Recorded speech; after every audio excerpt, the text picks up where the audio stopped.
Salve saudara-saudariku yang terkasih dalam Kristus.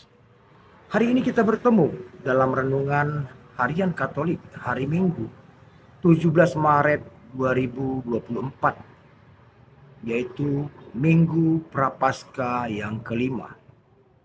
Saudara-saudara yang terkasih, dalam renungan hari ini kita disuguhkan bacaan dari Injil Yohanes bab 12 ayat 20 sampai 33.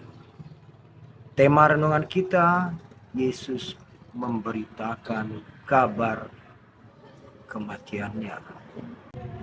Saudara-saudariku yang terkasih, bila ada di antara keluarga, saudara, teman atau tetangga kita yang mengalami sakit kanker pada stadium akhir, biasanya kita akan mendengar informasi dari dokter yang menanganinya bahwa nyawa atau kehidupan si pasien mungkin 3 bulan lagi atau 5 bulan lagi.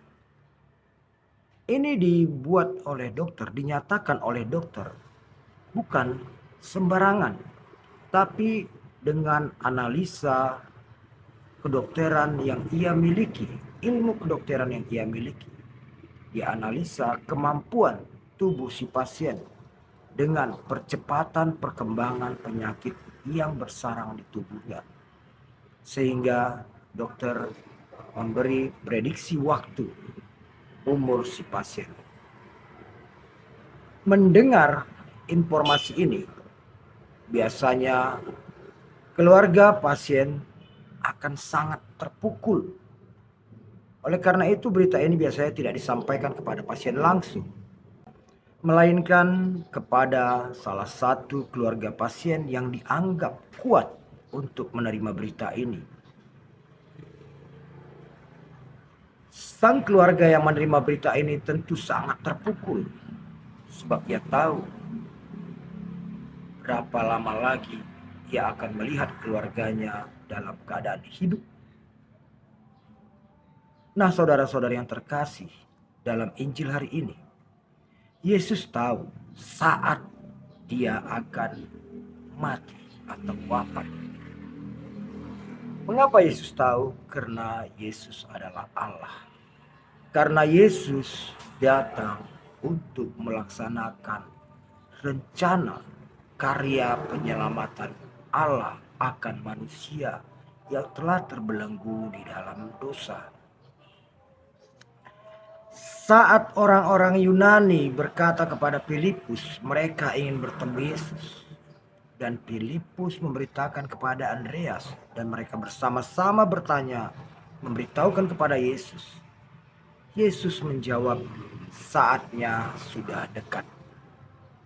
Artinya Yesus sudah tahu bahwa saat dia akan melaksanakan karya keselamatan yang direncanakan Bapa telah dekat. Yesus siap dengan segala rencana itu. Dia tahu bagaimana sakit yang akan dia alami, penderitaan yang akan dia jalani, hingga cara kematiannya pun Yesus tahu. Tapi apakah Yesus akan mengatakan kepada Bapa, Bapa, selamatkan aku dari penderitaan ini? Tidak. Yesus tidak ingin diselamatkan dari penderitaan itu, dari kematian itu. Tapi Yesus ingin setia dalam tugasnya. Sebab bagi Yesus, kedatangannya dalam situasi yang berat ini adalah kehendak Bapa yang wajib dan harus ia jalani. Oleh karena itu Yesus berkata kepada para muridnya, barang siapa yang menyayangi nyawanya di dunia ini, ia akan kehilangan nyawanya.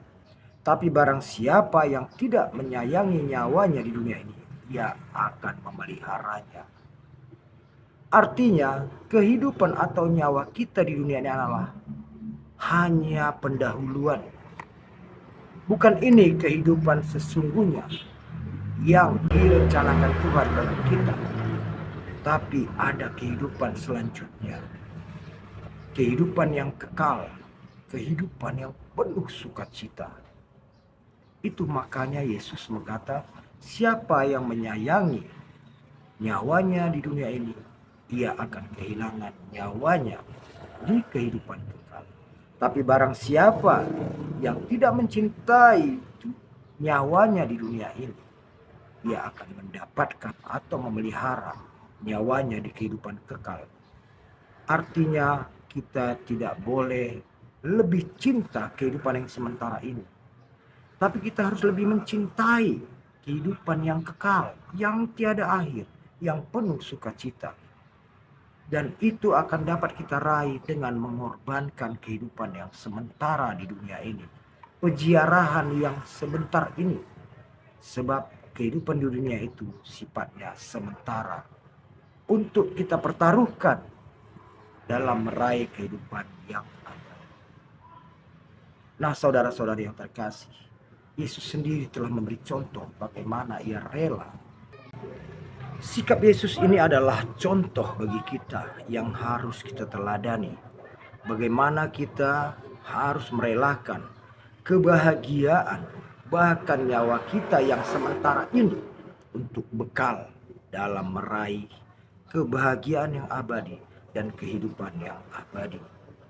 Yesus sendiri berkata, jikalau gandum tidak jatuh ke dalam tanah dan mati, ia tidak akan berbuah. Oleh karena itu, Yesus rela dengan penuh sukacita mengabdi kepada Bapa, kepada rencana Bapa untuk menyelamatkan kita dengan menderita yang seperih-perihnya dan wafat di salib, sehingga kita pun terselamatkan. Saudara-saudara yang terkasih, Paskah sudah dekat. Sebentar lagi kita akan memasuki masa penebusan yang dilaksanakan oleh Yesus sendiri. Penebusan dengan penderitaannya, dengan kematiannya.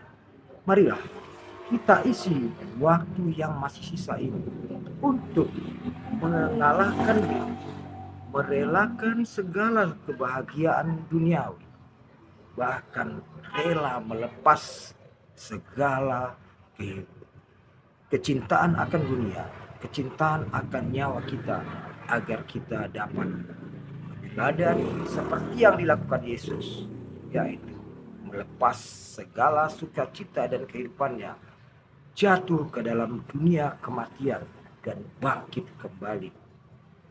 Itulah yang diharapkan Yesus kepada kita. Mari kita teladani hidup yang penuh kesetiaan kepada rencana Allah.